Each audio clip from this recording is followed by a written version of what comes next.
Друзья, привет! Сегодня предлагаю приготовить очень простой, легкий десерт, но уверяю вас, он вам пригодится. Он является составляющим многих десертов, таких как чизкейки, тарты, пироги. И как самостоятельный десерт мы будем готовить бретонское сабле с апельсином. Ну что, начинаем?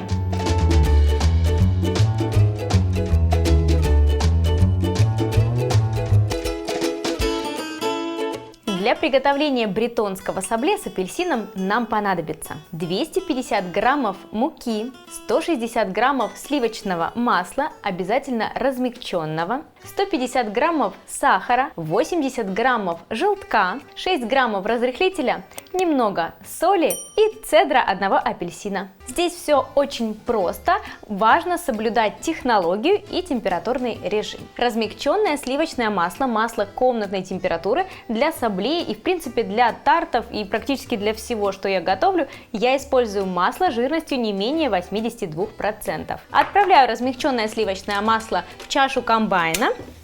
Так. И взбиваю его до пышной посветлевшей массы. Пока масло взбивается, можно натереть цедру апельсина.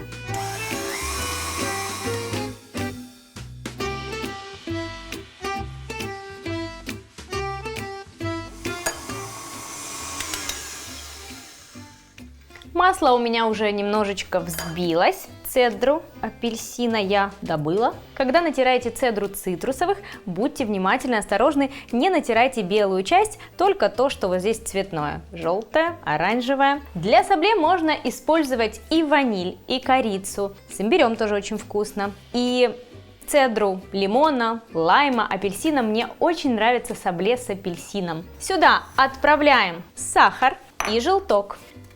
Перемешиваем.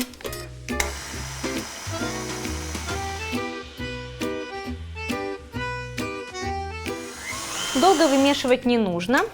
Ингредиенты все объединились, хорошо. Здесь у меня мука, цедра апельсина. Цедру можно было добавить и в масло, и в муку, в принципе, разница несущественная. Разрыхлитель и соль. Перемешиваем. Отправляем сухие ингредиенты к яично-сливочной массе и перемешиваем до однородной консистенции. Повторюсь, долго вымешивать не нужно.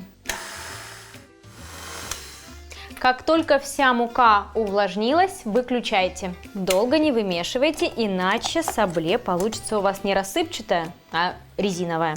Всегда лучше, если что, домешать вручную. Пластиковым скребком соберу тесто, пергамент, 2 листа, скалка. Перекладываю тесто на пергамент. Какое оно красивое, с апельсиновой цедрой, ароматное, а вкусное.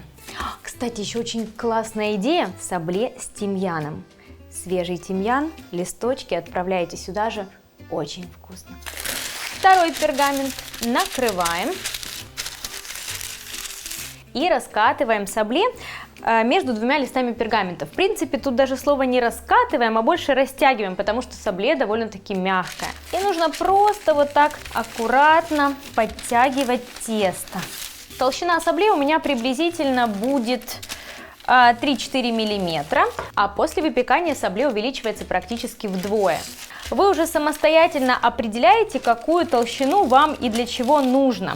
Как я уже говорила, такое сабле можно использовать как основу для чизкейков, как основу для многих тартов и пирогов. Ну или просто вырезать какие-то фигуры и использовать по назначению самостоятельно.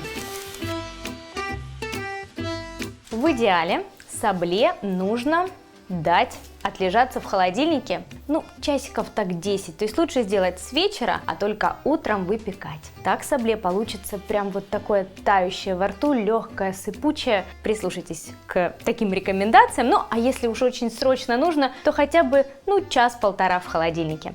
Я оставлю сейчас на ночь. Я включила духовку на 165 градусов с конвекцией с обдувом. Сабле у меня отдохнула в холодильнике ночь. Достаю, снимаю пергамент с одной стороны, переворачиваю И снимаю с другой стороны. Оп. Металлическое кольцо диаметром 8 сантиметров. Выдавливаю, подчищаю немножко вот так край и выкладываю на перфорированный коврик. А если вам нужно сабле для того, чтобы потом покрошить его для чизкейка, скажем, то тогда вам не обязательно такую красоту наводить. Можно просто выпекать такие хаотичные куски. Отправляем сабле в духовку приблизительно на 15-18 минут. Контролируйте цвет, чтобы они не сгорели.